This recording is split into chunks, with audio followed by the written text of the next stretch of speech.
MA Yusuf Ali എന്താണ് പറഞ്ഞെന്ന് കേൾക്കണ്ടേ വിനിഷ? നമ്മുടെ ഏറ്റവും വലിയ അംബാസിഡർ ആണല്ലോ, നമ്മുടെ ഏറ്റവും വലിയ അംബാസിഡർ അല്ലേ MA യൂസഫ് അലി എന്ന് പറയുന്നത്.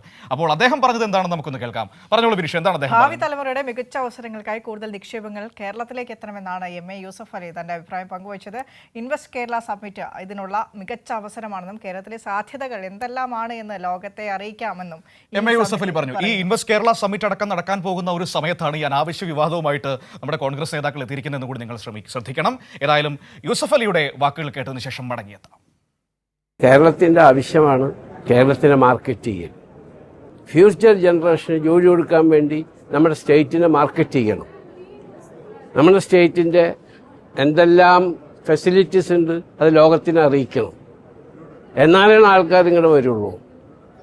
നമ്മളെ tourism, health tourism, industries, IT, artificial intelligence, അങ്ങനെയുള്ള സംരംഭങ്ങൾ കേരളത്തിൽ ഇനിയും വന്നാൽ മാത്രമേ നമ്മുടെ യങ് ജനറേഷൻ, അപ്പോൾ അവർക്ക് അവിടെ ജോലി കിട്ടണ്ടേ.